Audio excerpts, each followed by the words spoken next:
Okay, so we're going to start this afternoon's conversation. I hope you got some lunch, had something to eat, and we're going to start with from CFO to CEO, which is quite a transition which people sometimes not consider, having put on their career financial hat, not thinking to go into a more strategic role. If you could join me in welcoming my two guests. Next to me is Dineo Molefe, who is the MD of T Systems, as well as Mr. Joe Ndala, who's the MD of AECOM. A round of applause, please.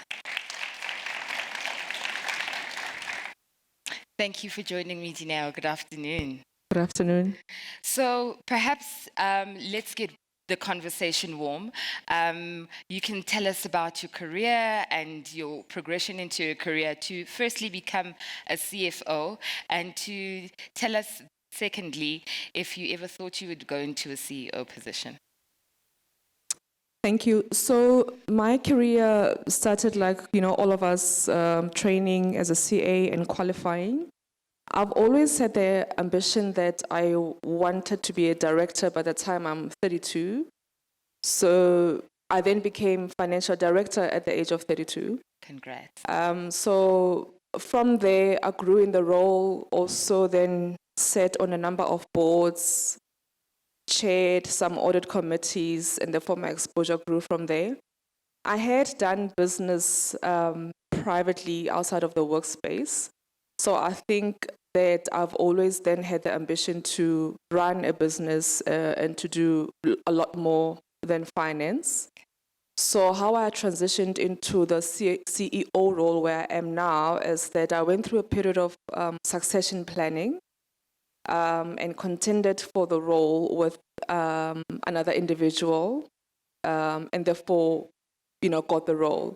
So it was not, call it haphazard, it was a planned process of transition. But I think the important thing is, the point about being intentional. I think some of the things that happen to us as financial professionals is that the better we are at what we do, the more we are, call it conditioned to stay, or the more difficult it is for the organization to let us progress into something else. So I think we need to push the environment in which we operate to make it happen. That's a valid point that you make there. I'm going to touch on that slightly later. I just want to also welcome Joe. Thank you so much for joining me this afternoon. A pleasure. Thank you for inviting me. Thank you. If you can let me know about your career progression, where did you start? And then the second part of the question, the shift from CFO to CEO. I think I wish I had such a structured way of getting there myself. It was all over the show, if I could call it. Okay. There was a time whereby after completing the school, I wanted to be an engineer. Okay. And I started and I stopped. I think some of the people might think about it as well. And then I changed to the finance route. But then coming back, whereby I was just a project accountant, training, qualified CA and that, I always thought I will be the FD of the company that I was working for. I was there for a long time. But again, it was a matter of reaching the comfort zone whereby I was almost like the child in the family. They just know me from the time I was training to where I was at the time. So I said, for me to grow, one guy actually who was my FD at the time, he told me that it's either I'm going to look for a job or he's going to fire me. And I said, why do you fire me? I'm doing a great job here. He said, because I'm too comfortable. Oh. That stuck with me until today. So throughout my career, then, as I progressed to be a financial manager, later on to be the FD, I always remember that if I'm too comfortable, then there's something wrong. Someone has to put a fire maybe under my feet, or I must burn a fire inside me so that I can do something different. So it's been a journey like that. But the second question of saying from CFO to the chief executive then is, you understand the business, you work with the business, and as a CFO, do not go to a table just to talk the numbers, talk the business. And if you talk to the business, then people tend to respect you. I mean, the MD of AECOM, which is an engineering firm, and my engineer was just the first year, which doesn't really amount to anything. So my knowledge of just the nitty-gritties of engineering is non-existent. But then my understanding of the business is really there. So that helped me then to transition from being understanding the whole operations of the business and knowing how to glue that together, knowing how to put the people together for the purpose and the vision of the company. That has helped me then to move from being the CFO to the CE. Thank you very much for that answer. You spoke about transitioning, and initially you said that you didn't have a plan which was so curated as Dineo's. And I think it's important for our audience to realize that some people are more structured, and some people, it sort of happens that they get different opportunities along the way. Dineo, for our audience of financial professionals, let's speak about that strategy that you had in place and how you executed it. I think obviously I believe that everything starts with a decision, about what it is that you want to achieve ultimately in your life, in your career, in, what is the objective and end goal of where you want to end up. I think that's where it starts. And then I think secondly, I really do agree that there is a need to understand business. We can't be only focused on finance as finance professionals, because the question is, what value are we adding? If our conversation is really limited to the numbers and the balance sheet and the month end, then we're really not taking the business forward. We're not engaging in conversations that cause our colleagues on the executive committees and the boards that we sit on to look and think about things differently. So we just become focused on our division as finance. So I think it is important that in the planning about our progression, we really make sure that we understand not only the business that we operate in fully and end to end, get involved in the operational side of it. If it's a selling organization, get involved in the selling side of it, understand, get involved with the customers, visit the customers, but also understand the industry in which one operates. Because if one doesn't understand the industry in which one operates, then you're really not able to contribute to the business, ask the right question, challenge in the right way. Also, what I find in planning for the transition to CEO is really increasing or sharpening our ability as finance people to do relationship building across the business. I think relationship building is very, very important, because we need to move ourselves out of this box of, we are finance and we are just the guys who are the after effect. We need to build relationships, take people along. I find that the skills to interact and lead people is super important. So it's almost as if you have to, what I did conditionally and in my mind was to say, the MD before he left, because I became MD last year, he said to me, operate as if you were the MD. Okay. And so I think, as I say, it starts in the mind. So if conditionally in your mind is, I'm operating this business, even if I am CFO, but I'm operating on a daily basis as if I am the MD, I found that my engagement changed totally. Thank you for that. So I think it was quite a handsome answer that you gave there. You spoke about changing your attitude and your mindset. And I think, Joe, if you want to elaborate on taking accountability of your current role before you become the next role. And Dineo also touched on relationships. How have relationships helped you? Yeah, that's true. I remember after I've joined the organization, it was very difficult for them to understand why do I want to be in each and every meeting. And they said, these meetings for HR, what do we want to get into this meeting for? And I said, if it's HR talking to HR matters that are not strategic, I'm happy, let them go ahead. But if it's strategic, I'm going to be there. But that somehow had some challenges in the relationship, because they thought I'm interfering too much. However, it did build the blocks which I needed in my career, whereby I understand exactly what is it that is required for each and every department to work together and to put a strategy in a way that will take the vision of the firm forward. You ask about, as to say, the importance of the relationship. I mean, you need to work with people, but it doesn't mean to say, therefore, you must blend and be them. You don't need the next Joe next to the other Joe. If you are me, I don't want you around my table. You have to be different from me. Could be different in age, different in your view, and I would love everybody to voice their views. And I expect the same in my space as well, that if my view differs from whoever is saying what is being said, if is not ethically wrong what I'm thinking, if it's safe and it's taking the company forward, it could be taken as a dream at times. Sure. And I'm allowed to dream. Yeah. And I'm going to dream while I'm awake Okay. so that I can get things going. So that really does help, but it forms that relationship. So people need your voice because they want to know what is it that you think? What is it that they're saying that maybe do you have a different opinion or you will maybe concur? Because there's nothing wrong with concurring with people if they are really taking the firm forward. So that is indeed very helpful for me to be where I am today. That's quite interesting.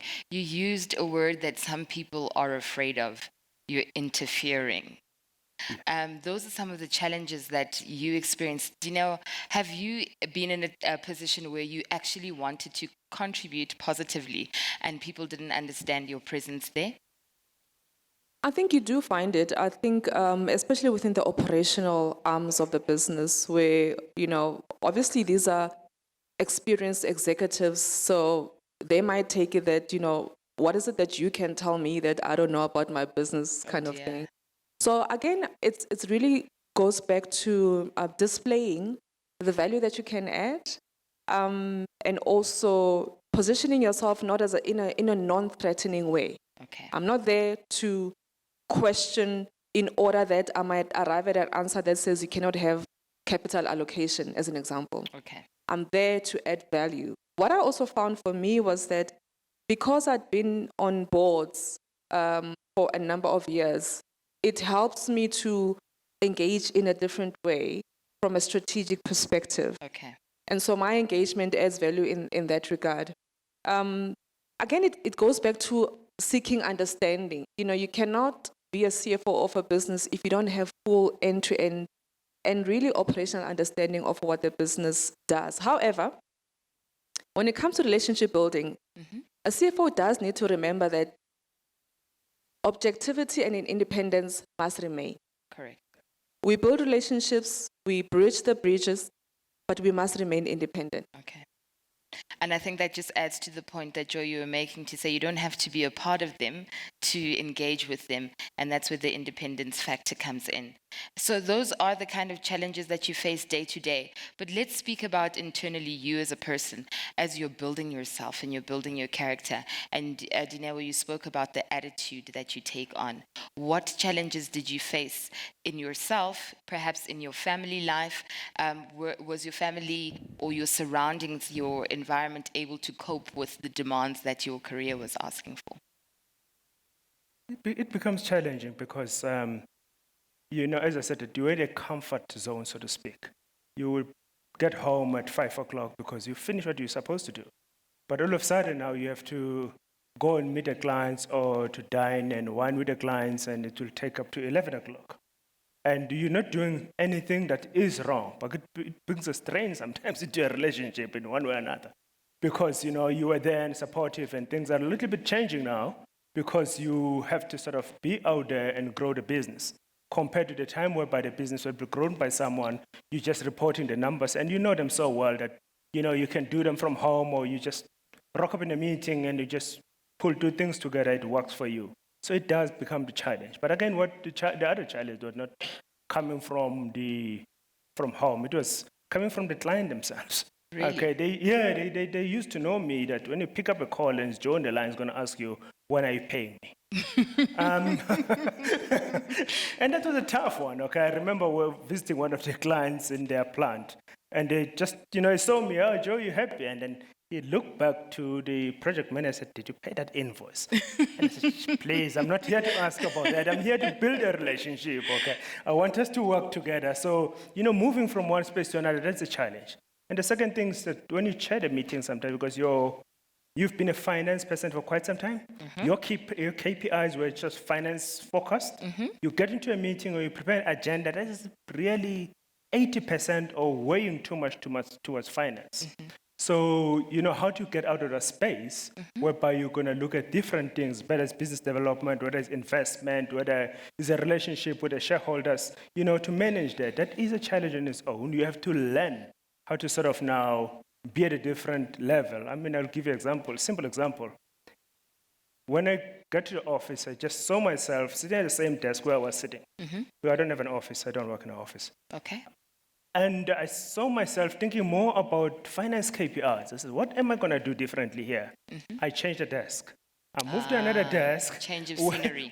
See, change of scenery. Yes. And it just helped me now. Every day when I arrive, I said, by the way, I'm sitting here because I'm accountable for people, for business, for the client, and everyone else than just recording my finance KPIs. So those are challenges sometimes that you cannot see. And suddenly they can pull you back, so that you become a chief executive by name, but actually a CFO. Okay. And you just stepping on someone's toes because someone's been appointed in that position. Oh, no. And you go back there, I didn't do that word myself, You want things to be done the way you've done it. So those are kind of challenges that you always face. Thanks, Joe. Dineo, I'll open up that question to you.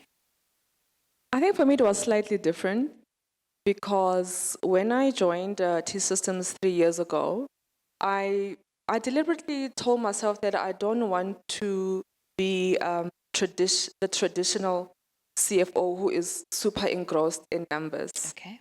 I deliberately told myself that I want to be broader in where I operate, more strategic. Okay. But also at the time that I became MD last year, the business was in a crisis from a variety of points. Okay. So I didn't have time to be comfortable or take time to transition. Like I kind of had to jump in and do what needed to be done. So it was different in that regard. Okay. I really never had the comfort to think about numbers while I'm CEO. I had to deal with what needed to be dealt with at that point. So it was different. Okay. And I want to ask you this, that some of the audience members have sort of put to us prior, was what difficulties did you face as a woman?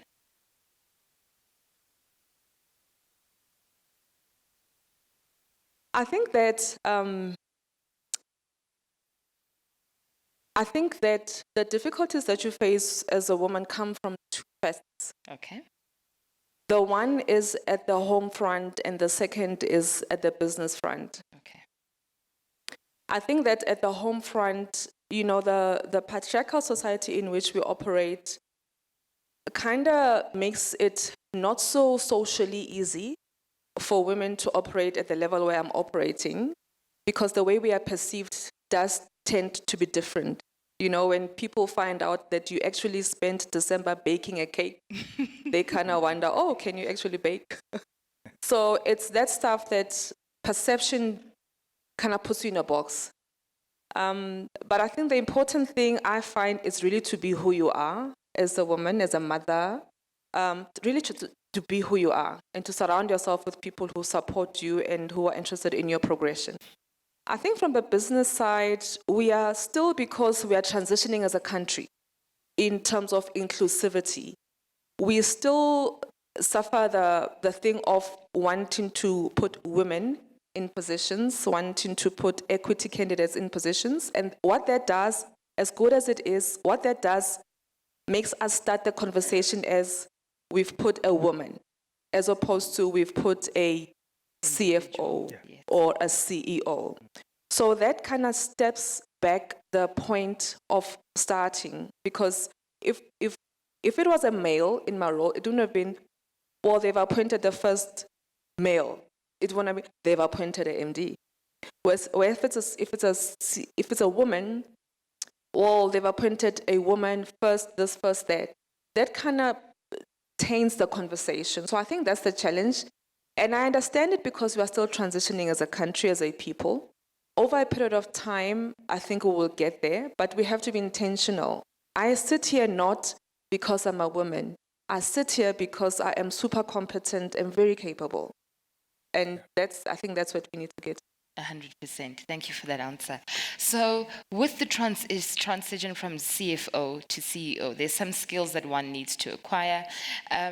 Some of the audience members wanted to know executive training, the MBAs. Are those a benefit to changing from being a CFO to a CEO, or is on-the-job training and good mentorship as good as executive training? Joe? I would say a combination of both. Okay. If you've got time to do an MBA, go for it. And but I would advise that don't do an MBA just after completing your studies. In my mind, allow yourself to get to a level whereby you understand the business, you're at the executive level, and the MBA, you just confirm some of the things that you want to do, because if you're just going to use a book to run the business, it becomes difficult. Because now you are so structured in such a way that you don't see other things that are coming on the side. I mean, the climate in which we operate today is not something you can say tomorrow is going to be X. I mean, it fluctuates so much. Yeah. It goes with the currency and any other thing, the environment that, in which we operate. And the MBA book was written a few years ago, very good book. It gives the basics. So that's why you mix the two. If you've got time, please go for it. If you don't, that's okay again to just learn. However, one thing that you never stop doing is stop learning. Each and every day, go back home, ask yourself what have you learned from your colleagues or from any information. It could be perhaps online or anywhere else, or listening to a radio that talks about my businesses. What's it that you picked up from those business people as they were speaking? It could not relate exactly to your environment on that day, but what is it that you could apply? So, as I said, that there's nothing wrong if you want to do that. In my mind, just Balance be it out. the best at what you do. Okay, thanks for that. Dineo? Yeah, I agree that it's a combination. I think there's a point in time where a number of professionals were studying MBA and were not able to use that practically on the Implement it, job. They yeah. found that it's actually not adding to their ability to progress forward. So I think it's a bit more than, having an MBA. I don't have an MBA. But it's more about curiosity and learning, continuous learning.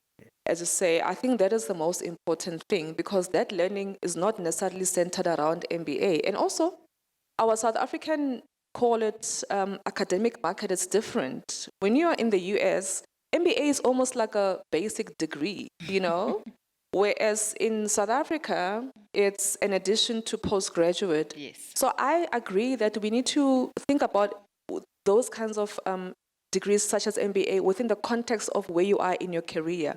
You see it as augmentation of where you are, learning what you don't know already. But the important thing is curiosity and learning, because learning comes from all angles. It's not just an MBA or a formal qualification. Of course, I do believe that continuous executive education is important, not just for the content, but for the exposure. Okay. And for the ability to grow your network and ability to, make yourself uncomfortable for a period of time. Even if it's a 2-month period, make yourself uncomfortable. It's a good thing. Okay, thank you for that. So we talked about the challenges that one faces, but for you to be able to take on such a role and transition, you should have attributes that are your strengths. What have you found within your experience and your time that were strengths that you found within yourself and you used to propel you forward? I think if I look at my experience as CFO, my grounding and my training, as everyone in the room is really around. It's really around. You always, as a CFO, have a kind of a compliance head on. You're very detailed in your thinking. You're analytical in the way you engage. So I found that handy in terms of where the business was when I took it on, because where things needed to be fixed from a compliance perspective, I was easily able to do that. Where I needed to dig into the detail of what was going on, I was easily able to do that. Okay. But also, I then had to challenge myself, being a typical finance person, quite introverted in my personality and in my nature and character.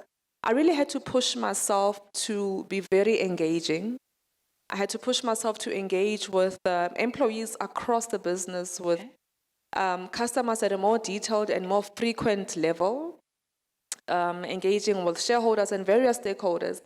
So engaging even with media, I had to do. So I think that then I had to push myself out of what has been traditionally my call it introvertedness and step out of that completely, because that is what was required at that point in time, and that is what's required anyway to be CEO. You know, you can't, you like, I know that I don't get my energy from as an extrovert, you get your energy from lots of engagement. Okay. I get my energy from quietness, etc. So I know that and I'm aware about it, and therefore I know that I need to engage lots for 2 or 3 hours. Then I go and regroup. Okay. So you just need to be able to work with yourself. Okay. Yeah. Joe, what qualities have you seen in yourself? Well, I thought I was good with people, but actually I was good with finance people because we're like-minded. And until I engaged with the engineers, then I realized that I have to sort of think differently because they will just challenge you, you know, they will push you to a limit whereby you just feel like really I'm now challenged, you know. Do I now take off my authority cap and put it on the table, or do I still give, you know, advice or just, you know, put my idea on the table? So that has really been something that was challenging. But the attribute is, you know, be able to work with people. Be friendly, be open, but you must know when to draw the line. That's very important as well, because sometimes you become too friendly and nothing really gets done, because I will just explain to him and then I'll walk over it and then he just takes it at face value. Be able to get back to the details, you know, never leave that. So those are kind of things that are small, but again, you know, some of us as you said, you know, that, you know, if you keep me in my corner, I'll sit in my corner and enjoy myself. But that doesn't help. You know, you can't run a business like that. You need to be with people. Engage. That's where the business is. You have to engage. Thank you so much for that. So I'm going to open to my audience to take 2 questions. And then after that, I'm going to ask both if you could give us just 3, 2, maybe a tip as we close off about this transition process. I'm going to take 1 question on this side. There's a gentleman there. If you could just give me your name and where you're from. Hi, Joe and Dineo. Tian from Ndala. So I just want to know, taking over from the previous CEO or MD, how do you ensure none of the vision and culture is lost going from one to the other? Well, I guess it depends whether you want to continue with that vision or culture. I think for me, I needed to change culture because of where the organization is. Most of my time has been spent on changing culture, changing behavior, changing mindset because of where we needed to get to. So I did not find it appropriate to carry on with the culture that I inherited. So it depends on what is your vision, what are you wanting to leave behind? Because as CEO, you are the temperature of the organization, you are the flavor. So you need to evaluate whether the culture that is currently there represents and resonates and talks to your own values, your own beliefs, and the taste that you want to leave behind when you're no longer there. And just on my side is, you know, a company's got a global strategy, and somehow you have to fit in within a global strategy, not to change it at that level. However, you change it at a level whereby you're operating, because globally, the company I work for is American, okay? They think everyone is in the developed world, but you get to Africa, then you get different things. So it's just to take it from there and work it downwards. But again, to ensure that when you move from CFO to CE, you don't destroy it. I have been involved in the strategy from the time I joined the company. I work in crafting the strategy, I work in implementing the strategy while I was still a CFO. So it makes it easier for me to sort of take it from there and run with it instead of just trying to change everything. Because if you change everything at the same time, then it becomes a little bit difficult for you to sort of get working. Leave what is working at a time and change what is not working, so that you can leave the legacy that will really correct it too and get it to run smoothly. Sometimes it's not as easy as I'm saying, but you know, it's one of the things that you have to do. And thanks for the question. Thank you very much for that answer. And then we'll take a question on the side. There's a gentleman in the pink shirt. If you could remember to just give us your name and where you're from, and then your question, please. I'm Edmo from Trade and Industrial Policy Strategies. I just want to check from Dineo and Joe. I've got two questions. One question. Or is it one question? Oh, okay. So let me choose one of the questions which I had. There's been current discussion in the South African context regarding the differences between the remuneration for executives and also the lowest person at the echelons of the organization. What is your take regarding that? And have you seen that as a challenge in your organizations when you moved to the current levels? Thank you. Well, okay, go for it, because I'm not sure if I got a question correct. But answer it, maybe I'll get it from you, all right? It's, So he was speaking about remuneration within executives. oh, okay, thank you. I missed that. All right, go for So I think what you're asking is, what is our opinion about the pay differential between executives and workers? Is that correct? Okay.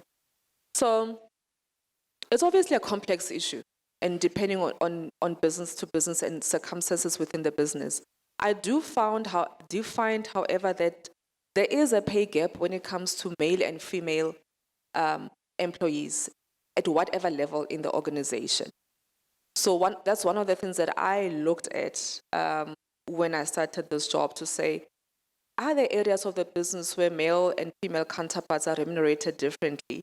Because there's never really a reason why. It's kind of like happens like that. And we've seen throughout the world that there is a pay difference between men and women. So that is at that level. However, when it comes to South African dynamics, I think we are dealing with a bigger problem of the country itself. And the income differential at the country level. If you look at our country, it is super lopsided. The rich are super rich, the poor are very poor. And today we have an unemployment rate of 29% recorded. Okay, so I say recorded specifically because there probably is a lot more than 29%. Yeah. And that contributes so much to where we are as a country. So I think corporate is simply playing out as a symptom of the country state. And I think before we solve the country state, we can't say that solving the corporate state is going to solve the country state. And what I mean specifically is that if we have the 80%, the 70% of the people employed, and all the CEOs in South Africa decided to give half of their salaries and distribute it accordingly, it still leaves 30% of people unemployed. It hasn't solved the problem. I think in my mind, the salary gap is an issue. That's why I don't believe that you pay the executive the fixed salary that high. What could make a difference is their bonus, perhaps, if they have delivered, and it makes them to be sort of deliver whatever the KPIs that they've set for them. That really does make the gap. However, it will go with the responsibilities in the firm, and we cannot fix it one day whereby someone who joins, of course, you don't have to pay the slave salary. That I totally against it. However, if you're younger, it will come with as you progress. Experience. However, you go to a market to understand if everybody's remunerated correctly, and that really does help, as to say what needs to be done. And if there's a fair share to be distributed, whether it's in the form of bonus or whatever the case might be, it will be just fairly distributed to those who are performing, instead of just because of your position, you get all the money in your pocket. I would like to add to that one of the things that you could do as a finance professional within the organization is be careful about the level of variable pay that goes to executive CEOs, et cetera, because the behavior of what we see in our country in terms of the lack of ethics, the corruption, et cetera, is all money related.